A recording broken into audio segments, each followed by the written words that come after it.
कि ईरान और अमेरिका के दरमियान क्या कोई मुआहदा होगा या दोबारा खुदा न खास्ता मामला जो हैं वो जंग की तरफ भी जा सकते हैं।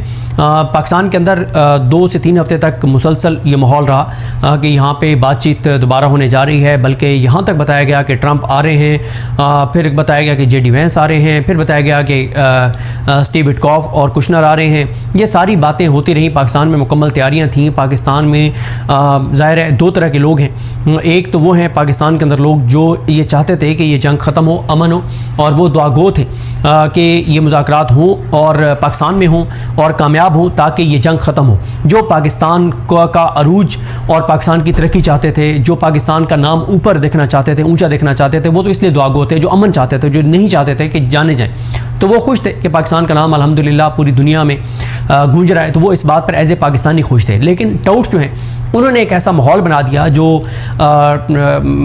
तनख्वाहदार मुलाजमीन हैं और जो सबको पता है कि वो कहाँ से जो है वो ऑपरेट होते हैं, उन्होंने एक माहौल ये बना दिया कि ये मुज़ाकरात कामयाब होंगे। यहाँ पे ट्रंप आ रहा है और बल्ले बल्ले हो जाएगी मौजूदा हुकूमत की, मौजूदा निज़ाम की।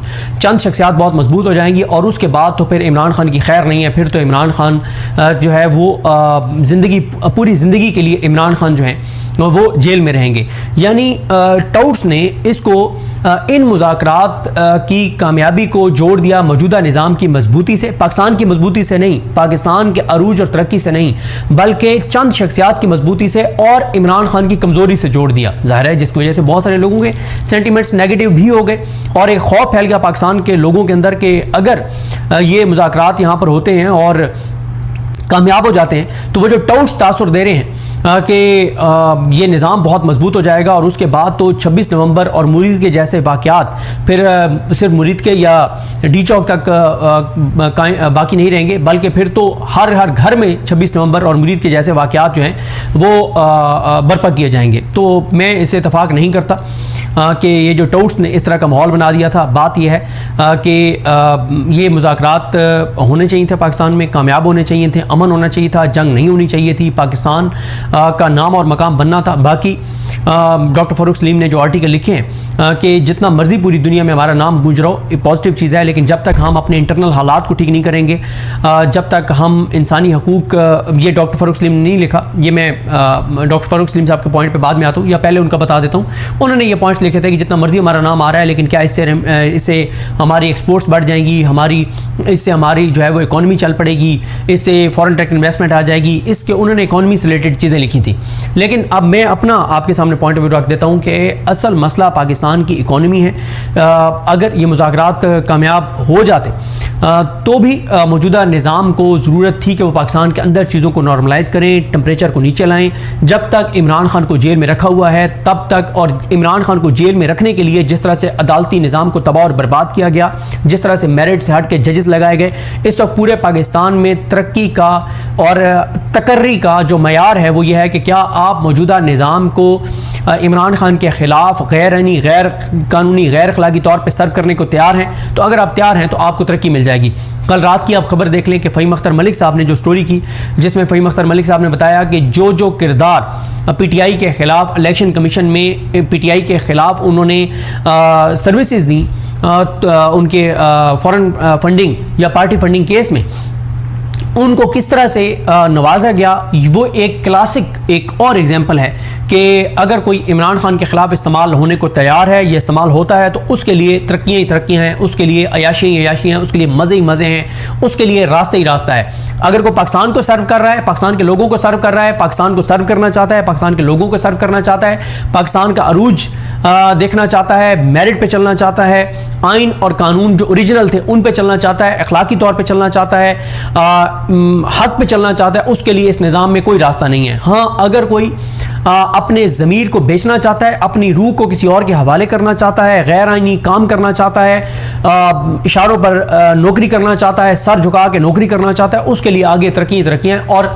फिर सितम ज़रीफ़ी तो यह है कि फ़हीम अख्तर मलिक साहब ने इतनी बड़ी स्टोरी ब्रेक की, उसके ऊपर PTI ने एक लफ्ज़ अब तक नहीं कहा, एक लफ्ज़ इससे ये पता चलता है कि पीटीआई मौजूदा निज़ाम के सामने मुकम्मल तौर पर सरेंडर कर चुकी है, इमरान खान के साथ मुकम्मल तौर पे, चाहे वो तहरीक तहफ़्फ़ुज़ पाकिस्तान हो, चाहे वो तहरीक इंसाफ हो, ये मुकम्मल तौर पे अपनी राहें इमरान खान से और पाकिस्तान के लोगों से जुदा कर चुके हैं। इनके पास कोई स्ट्रैटेजी नहीं है, इनके अंदर कोई इखलास नहीं है, इनके अंदर कोई वफादारी नहीं है, इनको कोई एहसास नहीं है, इनको कोई ख्याल नहीं है।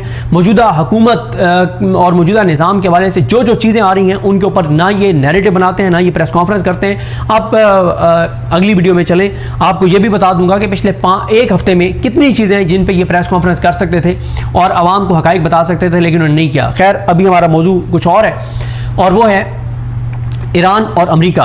देखें इस वक्त ईरान के अंदर सूरत हाल क्या है। इस वक्त ईरान के अंदर बड़े बड़े मुजाहरे हो रहे हैं। मैं एक इंटरव्यू सुन रहा था, जो सकलैन इमाम साहब के साथ इंटरव्यू था, मैं उनका नाम बता देता हूँ, डॉक्टर राशिद नकवी साहब का सकलैन इमाम साहब के साथ जो है वो इंटरव्यू था। सकलैन इमाम साहब बहुत ही खूबसूरत प्रोग्राम्स कर रहे हैं। ईरान अमेरिका का ये जो मामला चल रहा है उसके ऊपर मैं तो उनको रेगुलर सुन रहा हूँ और इतना सीखने को मिल रहा है, क्या बात है। सकलैन इमाम साहब से मेरा कोई राब्ता नहीं है, ना ही मेरी कभी उनसे कोई मुलाकात है, लेकिन मैं पहली बार मैंने उनको सुना, शायद एक बार पहले भी मैंने उनको सुना था, वो किसी और मौजू पे सुना था, आमिर मतीन साहब के शायद प्रोग्राम में। और उसके बाद फिर मैंने जब वो सामने आए, उनका एक व्लॉग आया, मैंने देखा, तो फिर मैंने उनके तकरीबन तमाम व्लॉग्स देखे पिछले कुछ अर्से में जो उन्होंने अमेरिका ईरान के मामले पर किए हैं। तो अगर आप सर्च करेंगे सकलैन इमाम लिख के यूट्यूब के ऊपर, तो आपके सामने आ जाएगा और आप सुनेंगे तो आप ज़रूर मुझे कहेंगे कि क्या बात है। उस जिस यूट्यूब चैनल पर वो कर रहे हैं उस पर कुछ और भी प्रोग्राम्स आते हैं जो कि मैं सच्ची बात है मैंने नहीं सुने, मैंने सिर्फ सकलैन इमाम साहब को सुना है, लेकिन क्या बात है।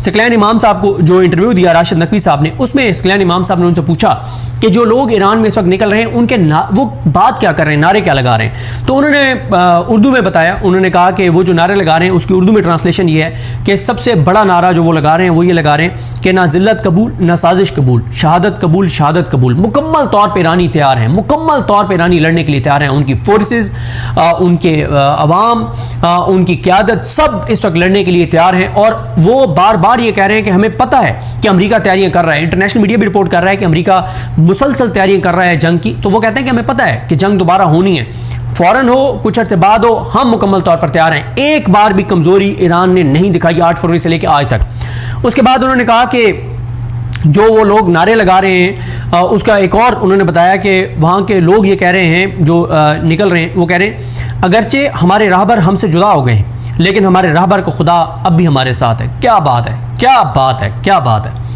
अगरचे हमारे Syed Ali Khamenei supreme leader जो उनके राहबर थे जो शहीद हुए, उनके बारे में कि अगरचे हमारे राहबर हमसे जुदा हो गए हैं, लेकिन हमारे राहबर का खुदा अब भी हमारे साथ है। ये होता है किसी कौम का अज़म, किसी कौम का जज्बा, किसी कौम का अल्लाह पर यकीन।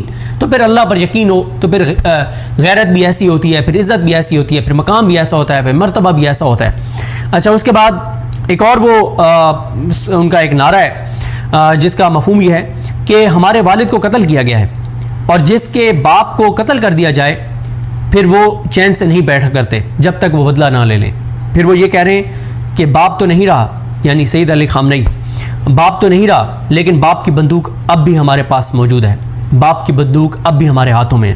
तो क्या बात है ईरानियों की। और इसी तरह से मैं मतलब पाकिस्तान के अंदर आप सेंटीमेंट्स देखें ना पाकिस्तानियों के, कि वो कितनी सपोर्ट कर रहे हैं ईरान को।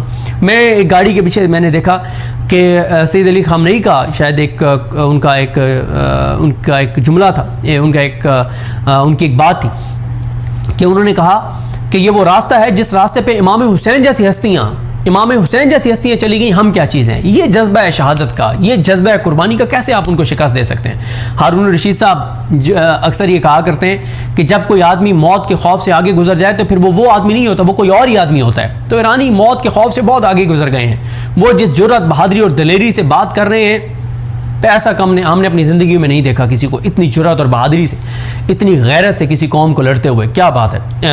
आप देखते हैं इमरान खान साहब की बहनें आजकल मुसलसल ईरान का हवाला देती हैं कि ईरानियों से सीखना चाहिए हमें कि कैसे वो एक कौम बन गए हैं और कैसे जुर्रत, बहादुरी, दलेरी और गैरत के साथ मुतहद होकर वो जदोजहद कर रहे हैं। खैर, अभी इस वक्त एक तरफ तो ईरान मुकम्मल तौर पर तैयार है।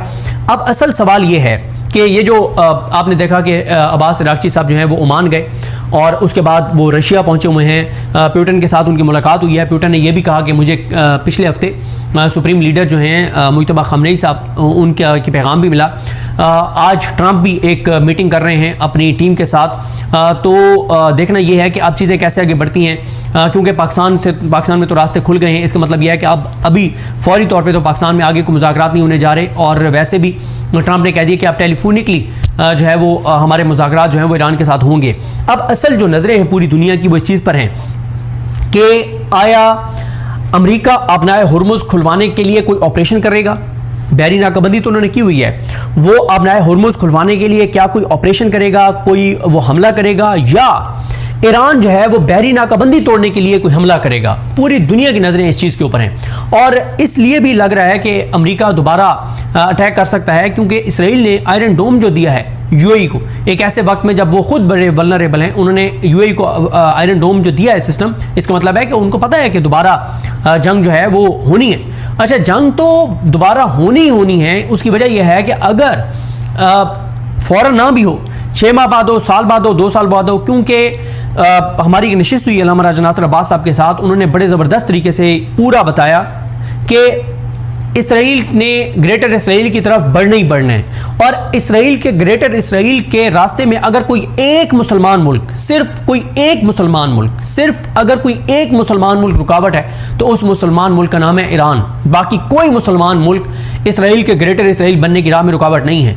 सब कोई ओपनली इसराइल को तस्लीम कर चुका है, जो पस पर्दा इसराइल के साथ प्यार की पींगे बढ़ा रहा है। कोई अंदर से शिकस्त खा बैठा है कि इसराइल के साथ नहीं लड़ा जा सकता। कोई इसलिए इसराइल के साथ सख्ती नहीं करता कि उनके अमेरिका के साथ ताल्लुकात हैं। एक ही मुल्क है जो इसराइल के ग्रेटर इसराइल बनने की राह में रुकावट है, वह है ईरान।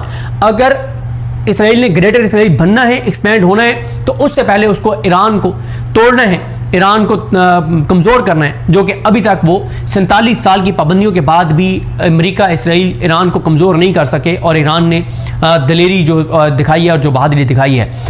तो आज देखते हैं कि ट्रंप जो मीटिंग करते हैं उससे क्या निकलता है। इसके अलावा जो एक और मामला है, वो एक तो आपने हुर्मुज़ वाला मैंने आपको बता दिया। दूसरा ये है कि जो एक पाकिस्तान के पास एक नया प्रपोजल आया ईरान की तरफ से, वो पाकिस्तान ने भिजवाया है अमेरिका को। उस पर आज अमेरिका फैसला करेगा, उसमें देखते हैं कि क्या बात होती है। फिर जो अफसुदा यूरेनियम है, उसके ऊपर ईरान कह रहा है कि वो हमारी मुकद्दस मिट्टी की तरह है, वो हम हवाले नहीं करेंगे। अमेरिका कहता है मुझे वो चाहिए ही चाहिए। और फिर तीसरा, अमेरिका ये चाहेगा कि अपना हुर्मुज़ पहले की तरह खुल जाए। ईरान कहता है कि नहीं, अब हम उससे टैक्स वसूल करेंगे, फीस वसूल करेंगे। तो ये भी एक मसला है। तो ये 2-3 अहम मामलात हैं। फिर ईरान चाहता है कि उनके ऊपर से पाबंदियाँ हटें, तो उसके ऊपर क्या होता है। तो ये सारी चीज़ें हैं। फिर अभी ट्रंप ने 14-15 मई को जाना है चीन।